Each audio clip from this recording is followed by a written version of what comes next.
The one big advantage, what I believe, and also my controller believes in NetSuite, is the fact that it's proven, it's scaling, and it can support a business which is 20 times the size of our current business when it comes to complexity. It's a proven path. So we basically went through the evaluation process recently to look at some of the more upcoming and potentially AI-infused, AI-generated, whichever way you want to call it, some more modern ERP systems. But finding the right one where basically we can fully trust that basically you can run multiple books, you can run multi-currency reconciliation, you can run 20 entities at the very same time, and it's connected to other tools. We didn't find a solution which would feel comfortable enough to say that, okay, I'm going to replace NetSuite at this point. And maybe this one be a little bit backward in our thinking, but ultimately on your ERP system, and when it comes to the accounting entries, reliability and proven track is a massive, massive value add. And yes, some of the integrations are clunky with NetSuite. Some of the data files, data transfer could be way better. They don't have enough native applications on top of that, but the big value, it works.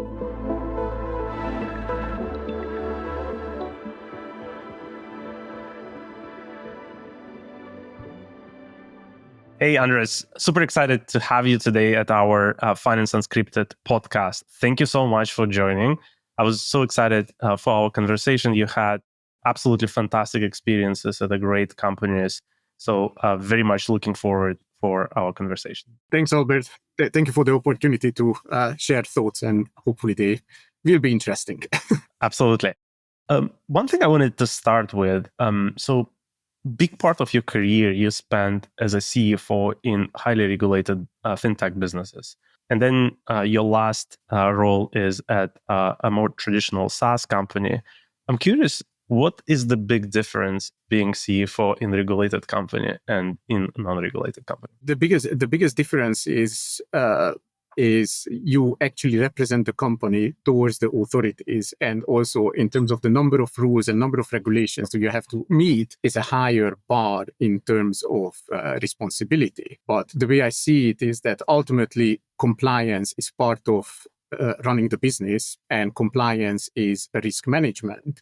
And if you actually start using compliance in order to basically drive business decisions, which are risk-reward decisions, that's the way to integrate it into your work on the day-to-day activities and how to basically drive the business outcome. But that's an added layer of complexity, I would say. So now, as you're not in a regulated business, anything that you bring with yourself, maybe as a discipline from a regulated experiences to the SaaS business, and maybe things that you leave behind? Yes, it's a very, very, very good question. I think the most important part is having a more regimented risk management framework, because in all the other regulated businesses, I was part of the risk committee, which made certain decisions, let it be liquidity decision, AML risk, KYC risk, or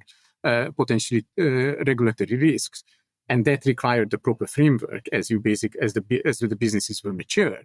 And basically having that mindset and basically use it in a less regulated environment, and having a right framework about risk management, I believe it's an added value, because in my current company, we are transitioning to a cloud offering, but the cloud offering brings in basically new challenges, which is related to data protection, data processing, and GDPR concerns across multiple jurisdictions. So ultimately, it becomes a risk-reward question as well. So the structured approach about risk and risk management, what I would say is the most important aspect to bring. The less, what basically leaving behind is actually not dealing with the regulator directly. I think that's, put it this way, an added benefit of the job. Absolutely. Andras, next, I wanted to go a little bit into your background, the origin of you becoming, going into the finance. So you grew up in Budapest, studied finance, worked at McKinsey, and then decided to switch towards the finance career path. What made you make this choice? How did you how did you come to the finance world? What were the things that you actually were basically made you make this decision? Yeah, so I think the bit of a background on this is that I moved to London accidentally. I moved into the startup world accidentally, and I would say I became a CFO accidentally. So it wasn't very like a very conscious decision as a career path, but basically I started off my university studies as a mathematician. But basically at that point I was like, okay, it's fantastic. But back then at the late 90s, I wasn't sure what I can do with that in Hungary. So I switched to the University of Economics and graduated in quant finance and more advanced approaches. Then started my career at McKinsey. And basically that was more of a decision of like, it was a challenge to basically work at an international company and having the opportunity to work on 50 different things over the course of 5 to 6 years. And it was a great training ground. So that was basically my very first choice of career. But then, absolutely honestly, I made the mistake of moving from McKinsey to a large company, which was a regulated company. It had basically a matrix organization. It was super slow moving. And that was the realization point of like, I cannot work at massive companies, which in my view, just overly bureaucratic and slow moving. So hence came the idea of like, let's find the scale up. And to be honest, when I applied for the role at eBury, I knew nothing about payments. I knew nothing about fintech, but I like the founders. I like their energy, and I like the challenge of you build something. And that was the beginning of my journey. So it wasn't like a very conscious decision. The conscious part of the decision was, I want to work at a smaller company and I want to have direct impact. And this was also a little bit reflecting basically the difference between when I started my career at McKinsey in Hungary, because McKinsey Budapest was technically a startup. We were 25, 30 consultants back then. And when I came to the London office, it was like 1,000 plus. So it was like a massive difference in terms of how it works. So that was how I landed at a startup back then in 2013 or 14. And then basically as having that skill set of done on multiple different projects, I was working alongside the two co-founders, and I would say I was like jack of all trades of basically figuring out how to do regulation in different countries, figuring out how to build up the treasury function, how to basically run the commission system for sales, how to basically do partner sales, and all that more complex problems. And then I was running the long-term planning and also the liquidity management. And then came the opportunity to take on the more traditional part of finance, which is basically accounting, billing, and payments. And then in 2015, I took on the opportunity. So that's how I landed in the CFO role. And that's why I bring a bit different perspective of how to drive value as opposed to just having a control function, coming from the background of long-range planning and value creation, and how to connect the business to financial numbers and to outcome. It's so close to my background as well. I studied math, and basically after many years of theoretical studies, you come out with zero practical knowledge, and then you're just wandering around the world trying to learn new things and figure out basically where you can be most impactful.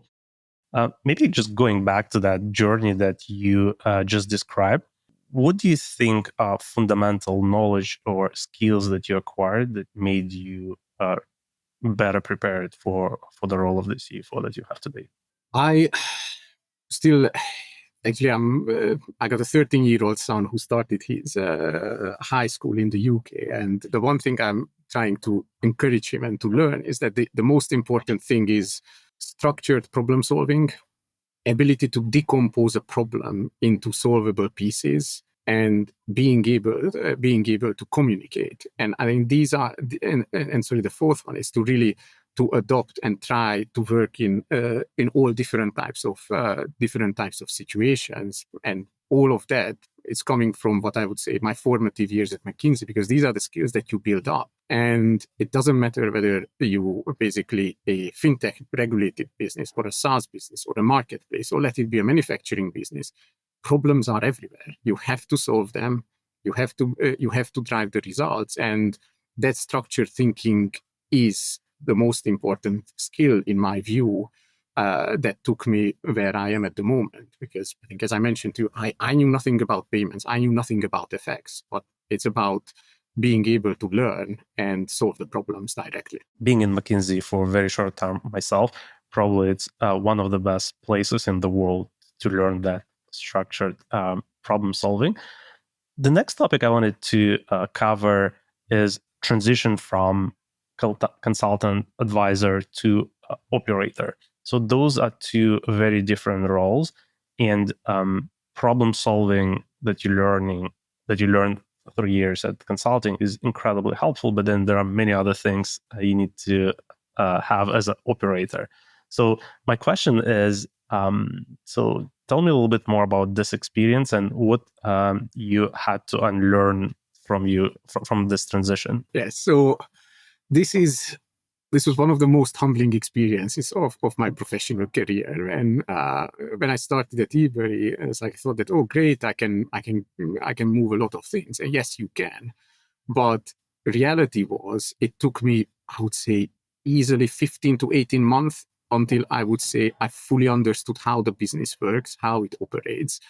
And that's just time. And even if you're coming from the industry, you can potentially accelerate it. But that learning process was the most important point for me, that it just takes time.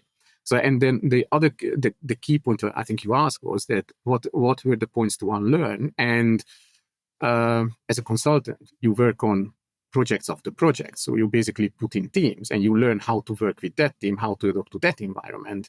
And then you have basically performance reviews. But the most important difference is on the people side, that you actually have to grow and have to nurture all the people around you on a constant basis.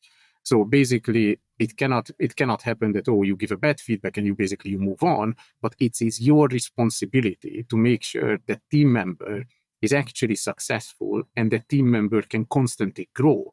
So that is, for me, one of the most important differences and different aspects of how to make your colleagues successful on an ongoing basis, and also, most importantly, live with your decisions.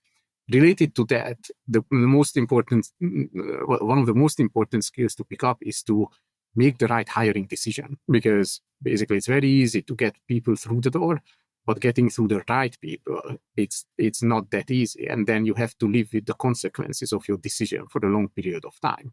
So I would say these were the two most important points on the software side, on the people skill side. When actually becoming an operator, the other component is that you're a principal and not an agent in this relationship, and you have to live with all the consequences of all your decisions, and you have to deliver. So the same as with the people side, but also when it comes to delivering a business plan, delivering results, the jury is out there. It's black and white. Either you hit it or you don't hit it. And then you need to adjust and readjust and readjust. But again, that constant relationship and the full responsibility is the most, I would say, not difficult, but the biggest switch that you have to go through in this transition period if you leave consulting, and let it be McKinsey, Big Four, or whatever. But I also saw that with many colleagues that were very talented coming out of best of the consulting houses. But it's a 15, 18 months journey for most of the people. There are different archetypes of the CFOs that we're seeing. One growing from accounting world, the other archetype more from strategic finance side of the things, and then there are probably many others. The other one is from more operations side of the things. Do you think like any of this paths they have like what are the pros and cons of that? And do you think like as a CFO, in order to be ready? Is there like a path which prepares you better than the other one? My take on that, I don't think there's one path. There's like brilliant CFOs coming from all different backgrounds. So I wouldn't say any path prepares you better than the other. I think it is more the matter of the size of the company where I think it makes a bit of difference. So if you go into a startup world, then having the formal background in accounting is quite important on the early days.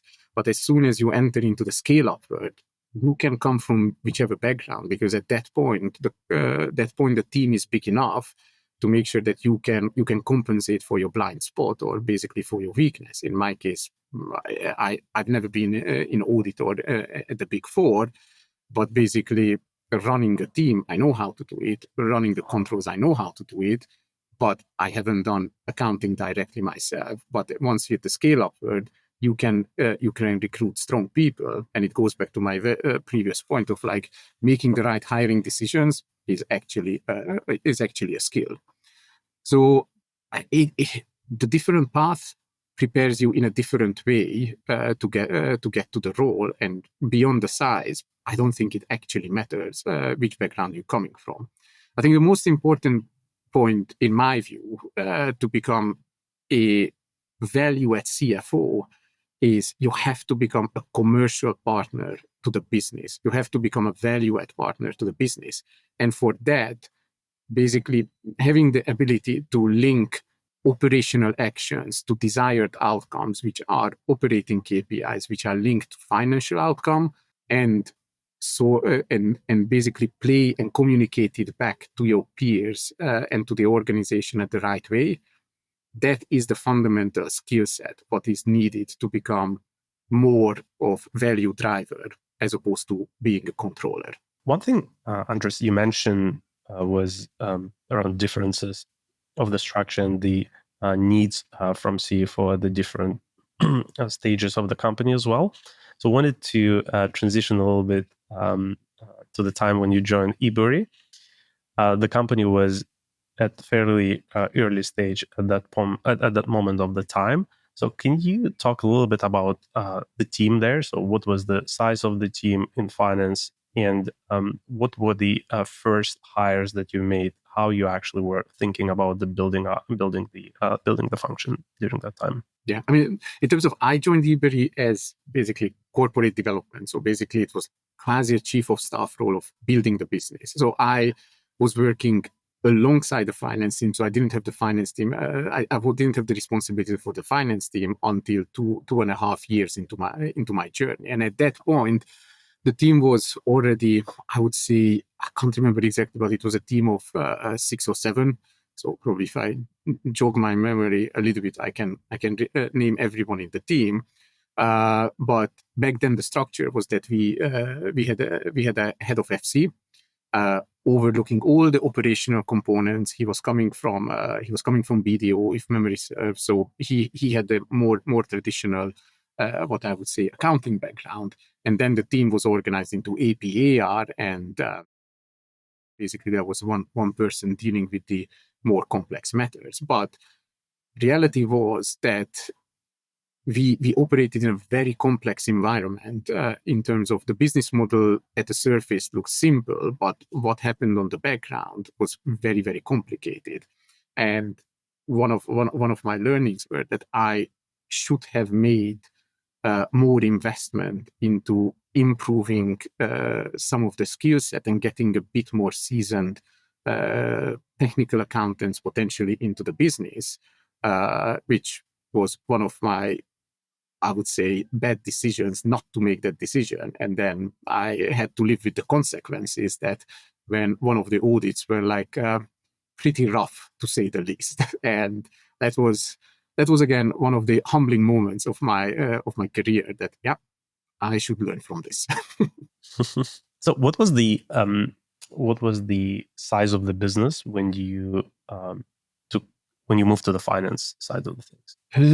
It was probably around 20 million in terms of revenues in pounds. So in terms of it was already the business was operating in at least 5 or 6 countries across Europe. It had 200, 250 employees at that point already. So it was a sizable operation at that point. And then this happened basically when we closed the fundraising with the Vitruvians back then. And following that came the opportunity to take on the CFO role. And then what was the size of the finance team? And in the next year or two, so how did you change the team? So what kind of roles you identified as the key ones and hired for? So in terms of we had to, because it's a payments operation, we had to strengthen the payment side. So in terms of what I would call the FinOps activities of the business. And the other one was basically getting in two more qualified accountants with more tenure and experience, because basically our challenges were not on the forecasting side. Our challenges were more around basically some of the control environment, some of the accounting questions, because Ebury had the challenge of revenue recognition on the back of derivatives, and how you treat that and how you recognize it, and basically how you do the accounting of it, which is a very complex problem. And we spent weeks and months directly with our auditors, PwC, of actually just coming to the conclusion that method A or method B is the right way. So that, but solving for this problem and make it scalable was the key to getting a more qualified accountants, and also to get in somebody who was somewhere in between finance and technology, because that was also the point of implementing NetSuite, but also start building the right finance stack, which can scale with the company. And finding the skill set was, even back then, was a bit of a challenge, who basically is an accountant, but also knows technology and also knows processes, so can help to configure the system in the right way. So those are the three areas to basically strengthen the finance team back then. Yeah, I have so many follow-up questions, but maybe I'll keep some of them for later. The one that I wanted to ask you, so given the background you are coming from, and then started as in a corporate finance function, so probably for you it was very natural that you were a strategic partner for CEO for the business there. But then I'm curious, sort of if the finance function was feeling the same, or if you had to change something in terms of the mindset of your team so that they go beyond just accounting and become true partner for the business. Yeah, I mean that's a journey, and then basically that's also helping the team members to basically start looking at the finance function. It is not necessarily just a control function, but more of like a value supportive or commercial function. And as part of it is that. For me, the first step was, even back then at Ebury, is to start building up the FP&A and commercial finance team, and then basically find a couple of colleagues there who had more of what I would say a modeling commercial background, potentially coming from Big Four, who worked on, let's say, on transactional businesses, on the transaction side. Or from the valuations team, to put them into these roles and start applying that in a real world environment. But it is a journey, because I think still I feel today that a lot of the junior members they see finance as a bit more traditional finance, as opposed to finance that can be the true business partner to the business directly. And it's just coaching. In all fairness, there's nothing. There's no magic. It's just consistent work and positioning the team as well. Yeah, totally. Maybe shifting the gears a little bit to the strategic side of the things. Santander acquired majority stake in Ebury, and then looking back at that, if you can walk me through how the decision was made internally, and also do you think that was a right decision to sell at that moment of time, or you think the company should have stayed independent and keep building?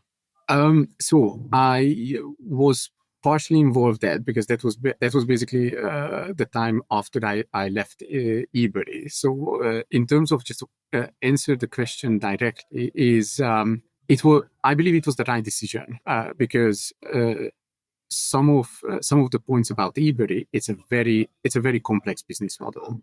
So we spend an awful lot of time with very sharp investors, and in terms of running the effort of try to find the right set of investors for the business was also a discovery journey. And then ultimately it led to the question that, okay, who's the potential right owner of this business?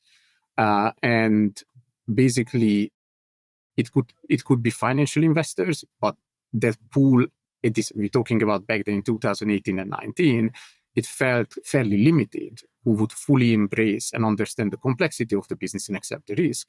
But also the other set of more natural owners are potentially banks like Santander itself, because there is quite some synergistic relationship of working with a bank who has access to very cheap capital, and also who has a global footprint, which would basically support potentially eBay's journey directly to grow alongside the bank, and actually could play a very supportive and active role. So I believe it was the right decision, and we will see the outcome in the next 2 to 3 years, hopefully. Yeah, absolutely. And then maybe just like on the flip side of that, when you moved to the WorldRemit, you, as a CFO, was on the other side of M&A deal acquiring Sendwave. It reportedly was like 500 million deal, and probably big stakes there.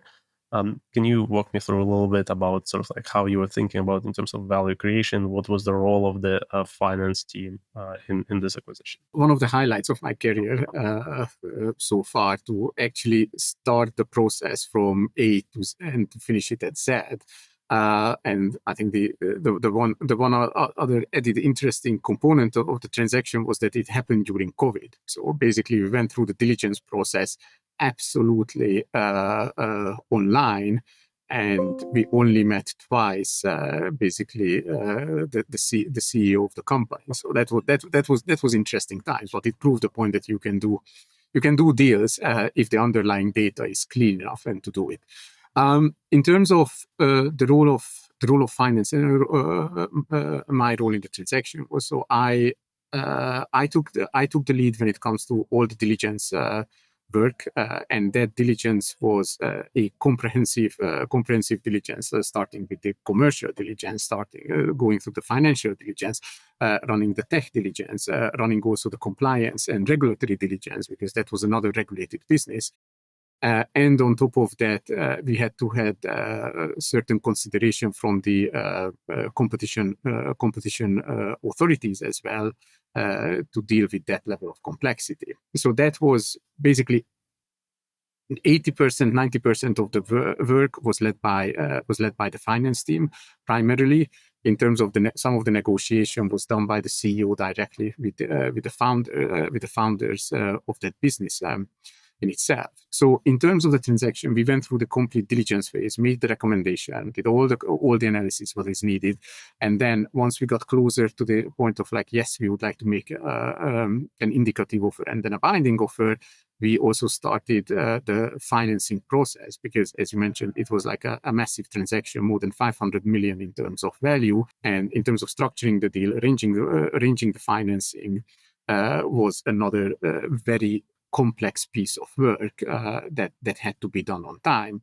And then when it came to closing the transaction, so before closing the transaction, we also had to agree on a value creation plan of Sendwave's management, and also just to prove the point that we can actually create value and not just buying a company for the size of it. So yeah, it was from analyzing until to get to completion, and then through the cycle start delivering on the value creation plan as well. How did you look into post-acquisition integration? What were the most important KPIs for you post-integration? Yeah, I mean, the ultimate the two points which were the most important at that point, because just as a context, we were operating remotely, so some of the integration was delayed until further down the road, because it was not possible to begin with. Was ultimately incremental growth and margin expansion. So these were the two ultimate activities that we started even before the transaction fully closed, to basically plan it out. That great, how to use WorldRemit's licensing footprint to basically launch and fast track launching Sendwave as a different brand into certain corridors, which will ultimately generate incremental growth to the two businesses together. So there was a very clear plan of how to run that leverage. The second one was when it came to certain treasury capabilities and cash management capabilities of WorldRemit, how to combine basically these capabilities with Sendwave capabilities, and then optimize the relationship when it comes to paying partners, when it comes to payout partners. What it means in practice is basically negotiating with a lot of vendors to have like a combined flow and aim to achieve better commercial outcome, which ultimately results in higher gross profit for the business directly. So these were the two most important points where we started the integration work and the post-merger management as a combined entity. What have you learned from this transaction if you were to do a new acquisition again? So how would you think about the acquisition? What the framework that you develop evolve based on this transaction? I think the way we approached this transaction was, I think, pretty spot on in terms of having a clear understanding of why to do the transaction. So we have like a very clear strategic transaction. Also, we had the financial discipline to say that there's a certain point we are not willing to pay more for this company, and we're happy to walk away. And also ensuring that the financing structure was right and the value creation plan was in place. And one of the topics which don't get discussed that often, that we had the right incentive structure for the Sendwave management team, and also some of the team members on the WorldRemit side before the transaction, to actually make the value creation plan actually happen.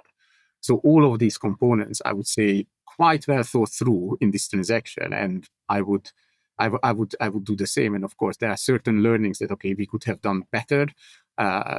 Certain points about fast tracking the diligence, understanding certain aspects of the business, how it works, basically fast tracking some of the value creation plan potentially relative to what we've done, and maybe the incentive plan cast it a bit broader, maybe driving a bit more upside, but we are talking about fine-tuning as opposed to changing fundamentally the framework of how to look at an acquisition. And I mean, to be honest, since then, I worked on at least another 3-4 transactions that closed, and looked at another 6-7 companies.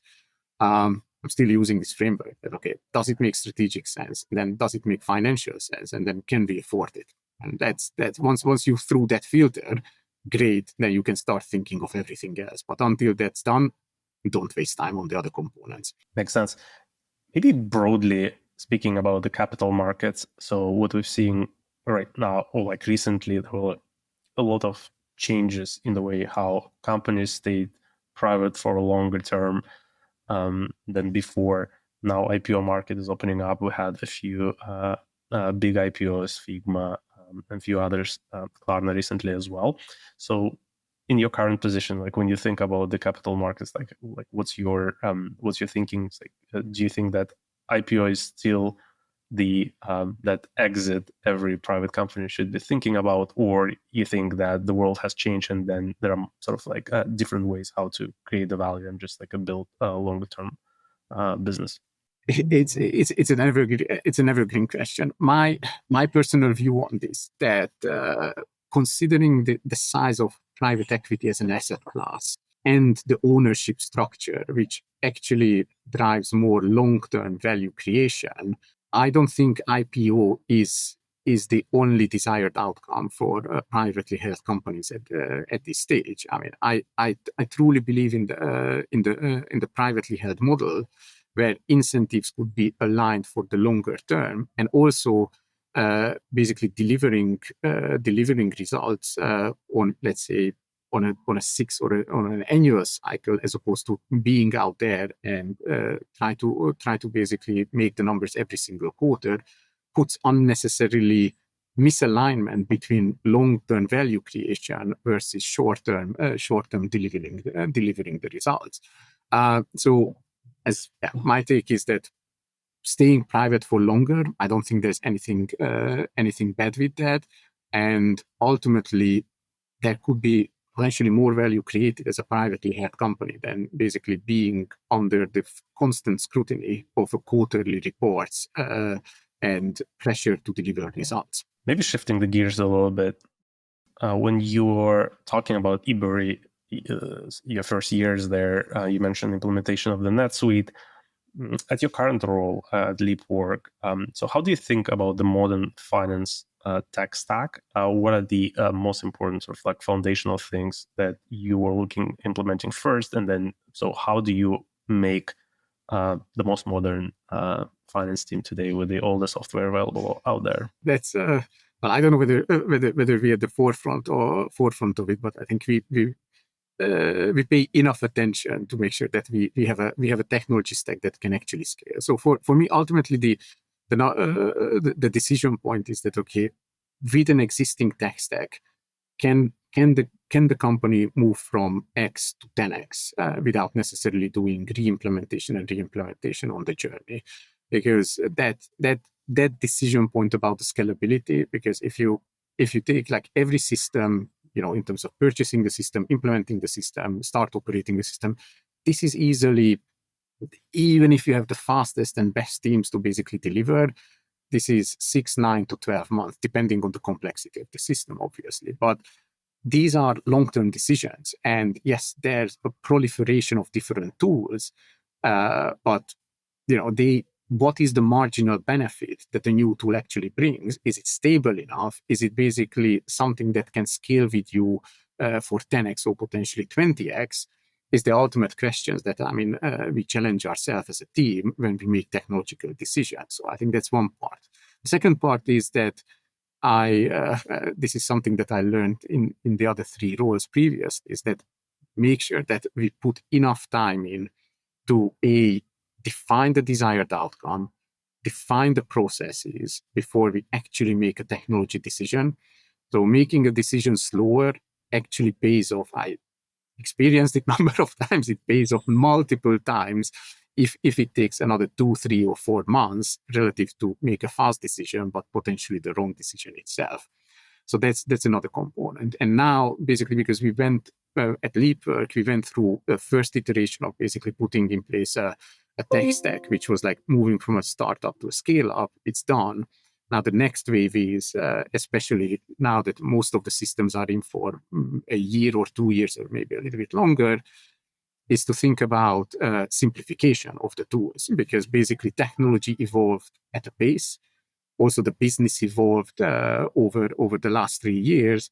So we are running a revaluation of how can we potentially consolidate our AP and AR systems? How can we basically deploy support of generative AI when it comes to control frameworks, or how to basically run billing in a different way directly out of NetSuite? So these are, but I think the key point is here that on an annual basis with the team, we look at the tech stack. Is this serving our purpose? Yes or no? And can we scale 10x, 20x from this point? Yes or no? What do you think in terms of recently there were a lot of information going on about the AI native new ERPs, somewhat challenging NetSuite as well. So from what you just said, I understand that you decided to go for NetSuite. So what was your sort of thinking process there? Yeah, so we put in place NetSuite 2 years ago. So basically, we literally just up for the renewal. In fact, I signed the renewal today. So for another 2 years. The one big advantage, what personally I believe, and also my controller believes in NetSuite, is the fact that it's proven, it's scaling, and it can support a business which is 20 times the size of our current business when it comes to complexity. It's a proven path. So we basically went through the evaluation process recently to look at some of the more upcoming and potentially AI infused, AI generated, whichever way you want to call it, some more modern ERP systems. But finding the right one where basically we can fully trust that basically you can run multiple books, you can run multi-currency reconciliation, you can run 20 entities at the very same time, and it's connected to other tools. We didn't find a solution which we feel comfortable enough to say that, okay, I'm going to replace NetSuite at this point. And maybe on this one we a little bit backward in our thinking, but ultimately on your ERP system, and when it comes to the accounting entries, reliability and proven track is a massive value add. And yes, some of the integrations are clunky with NetSuite. Some of the data files, data transfer could be way better. They don't have enough native applications on top of that. But the big value, it works. And I guess there is no upside for you to be the first one adopting these new tools. I mean, we early adopters on a lot of other tools. So when it comes to APAR and some other add-on applications, but the core of the finance, which is your ERP, that's one point where I'm actually risk averse. Makes sense. Given your experience working at the regulated companies, I wonder if for some part of the stack, you were building certain things in-house as well.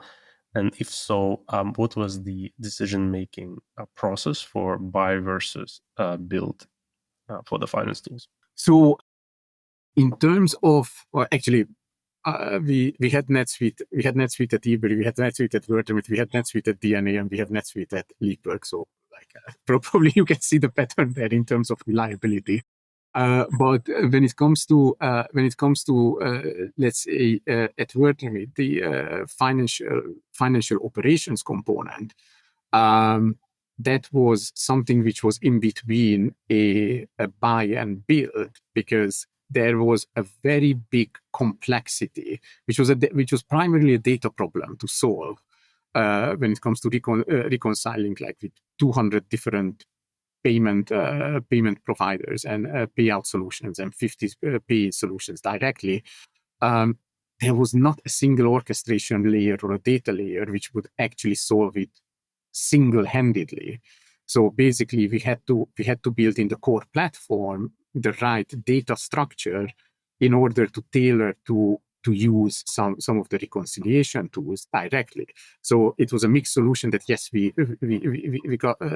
bought a reconciliation tool for payments, but we had to do an awful lot of work, which was almost like we could have done our own reconciliation system directly in the core platform where the product was transacting, in order to fit for purpose to do that. And that was the very same at eBay, that the reconciliation engine, that was a proprietary solution directly, because that's at the very core of the business. And that's just standard vendors might not be able to deliver. And there are certain nuances to the business that, yes, you can adjust, you can adopt, but you're not going to get the same outcome, and you don't have the same control over, which was quite important when you rely on a third vendor. So in short, if it's at the very core of your business, that, in my view, has to be built in-house. And at eBay, it was the liquidity management, the reconciliation. At WorldRemit, it was primarily the reconciliation of the payments from technology point of view. Yeah, and I guess the decision wasn't that difficult for you, because you just mentioned that out there on the marketplace, there were not many solutions basically that were solving for instance, what you needed. Yeah, but for instance, when it comes to treasury operations, because WorldRemit has a very complex treasury operation, we actually managed to implement Kyriba successfully. So basically, but that is, I think the main difference there is that Kyriba is integrated into a lot of liquidity providers. So they have the pre-built integration with a lot of banks, and it's a more standardized process relative to the payments. And that's why an external vendor could solve the problem versus an in-house solution. Yeah, that makes sense. Maybe shifting the conversation towards future of finance and AI, I'm curious, which workflow do you think in finance would be replaced by AI agents first? So where we will see more efficiency gains in the next few years? We are running quite a few experiments in terms of where to deploy AI. And to be honest, whether it's going to be an AI agent or basically application of AI, I mean, I think yet to be seen where we can get there. And the only reason why I'm saying this caveat is because when it comes to actually the numbers and directly in itself, you cannot afford hallucination directly. So what that means is that, okay, your underlying data flow, your underlying processes have to be like 99% accurate or 99.5% accurate before you can start trusting fully the outcome of AI. Now, what we are seeing in our own team is that when it comes to, let's say, a more complex reconciliation problem, which requires extracting data from different data sources and run the reconciliation and then run a three-way reconciliation, that's where we see a good traction with deploying AI to get 80 or 90% of the work done. So basically, it is accelerating and giving efficiency to the team directly. Now, we are looking into how to basically improve when it comes to collection process of basically deploying certain AI applications, which is more on the generative side.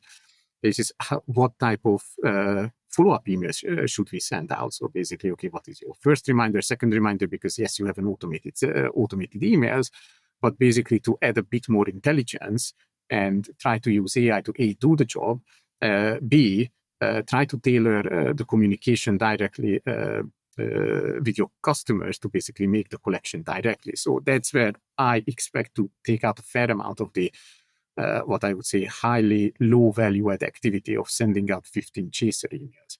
Then once we get to the point of data is more in a cleaner structure, then analytics, when it comes to actually analytics and its forecasting, I think we would be able to gain an awful lot of efficiency to basically correlating and interlinking potentially unlinked data. So, and basically you can take operational KPIs of consumption data and try to contrast it with finance data directly, run those complex analyses is becoming a very simple exercise predicated on the fact that the underlying data is clean. So basically we are running quite a big exercise of building up the data warehouse to the level where you can actually trust what comes out of the different applications. Very interesting. Maybe looking into 5-10 years ahead, how do you think the role of finance leader will change? That's first half of the question. Second half of the question, imagine I'm a finance manager in your team or in any other finance teams. How should I prepare for this change from skill set perspective? How should I, what should I need to work on, and how should I evolve my skill set to be relevant 5 and 10 years from now? I think that there are two important facets of this question. So number one, I think it's an opportunity and also a challenge for a lot of the senior finance leaders and finance managers, because ultimately the role will change, in my view, in a sense that being able to provide insights, being able to be a commercial partner to the business, it will become like a table stake as opposed to a differentiator. So I think that's one thing, because we will gain an awful lot of efficiencies in the, maybe it's 5 years, maybe it's 10 years, but it's coming. It's basically, it's just a matter of, it's a matter of when, it's not a matter of if. But also that means that, many of us as finance folks, we like to hide behind the Excel and claim that, oh, it's complicated, it's broken. Like that's not going to be an excuse. So basically, you have to be out there thinking about the business, thinking about the external environment, thinking about the factors that would drive or impacting your business and industry directly. So I think that will mean that there will be inevitably more time to actually think more strategically, but also that will become an expectation more and more from the rest of the organization and also from the investors of delivering more insights. Now, going back to the second part of your question, which was in terms of the skill set, in terms of ultimately understanding how systems and processes work will become, again, almost like a must-have skill, because again, it's not going to be about, okay, how can I build up a team of even 3? How can I design a process which requires 1 human and then potentially 2 digital employees? But for that, what is needed is number 1, deep understanding of the processes, B, understanding how the data flows, and C, also start seeing in a more complex structure, okay, what are the structures? What is the architecture, how that comes together, and then operate in that environment. And I think these are the skill sets which will become inevitable in order to keep up with the change. And then the tertiary point for that is that what I'm doing myself and also telling to my colleagues is that just go train up yourself on certain types of GPTs and certain types of AI tools, because ultimately we have to understand how these tools actually work before we can deploy it and actually start changing the processes what we are running. It's pretty incredible. What I'm hearing recently from a lot of founders as well, that running big companies too.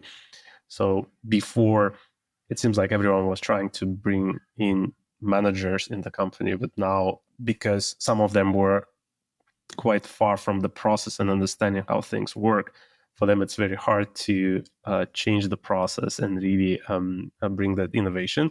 So the need for the super ICs that understand the process and can automate and bring efficiency becoming incredibly important. And so definitely a very interesting insight on that point. One more point on it, what is, I think, in terms of experience will matter, because in terms of I don't expect that like young prodigies will basically reinvent the process fully. It is basically having people who run processes, who understands it, will become valuable. But also for those more experienced colleagues to work with the juniors and basically to drive them and to give them the right opportunity and make sure they can flourish and basically deploy their AI juice on the process. That's going to be a skill set in itself, to make sure that they can, we can talk the same language and get an amazing piece of work done. Absolutely. Andras, to wrap things up, I have a few questions to fire for. So it's like, it would be great to get short answers from you. One is, what's one career decision that you've made you proud of, and maybe at that point of time it just felt a little bit reckless? I still making the decision of leaving Centrica and joining eBay. Back then, it felt a bit of like a reckless decision, but when I left McKinsey, I overthought it. Then I made a bad decision, and I listened to my gut feeling when I made the change to eBay, and it turned out to be the right one. Yeah, what's the single finance skill that will matter in 2030? Structured thinking and problem solving. I still wholeheartedly stand behind that. Those are the skills that you need to succeed in the ever-changing environment. What's one book, podcast, blog every CFO should read, steal from? I have 2 books on this. I mean, one of them is James Clear, Atomic Habits, which is, I know it's a fairly popular book, but believing in the process that you can impact 1% at a time and it builds up. I think that's the most important advice of the book, and how to get there, of changing your habits. The second book is which is a little bit off topic, is the Death and the Penguin from Andrei Kurkov, but it's more linked to my Eastern European heritage of having a good satirical book. Podcast, Prof G. I find it amusing and quite relevant when it comes to the weekly podcast that he's putting up on Spotify. What's one belief you changed in your mind in the last year? You can always grow. You can always learn. And that is just coming from the fact that either you're part of the change, what is coming with AI, or you're going to be left behind. And it doesn't matter. It doesn't matter where you are in your career path. You just have to embrace the change. And that was the most important learning in the past 18 months. Yeah, and we're living in absolutely incredible times from the change perspective. So it's become important as never before. Thank you so much for this conversation, Andras. Really enjoyed. Fantastic insights. Thank you for coming. Appreciate it. Thank you, Albert.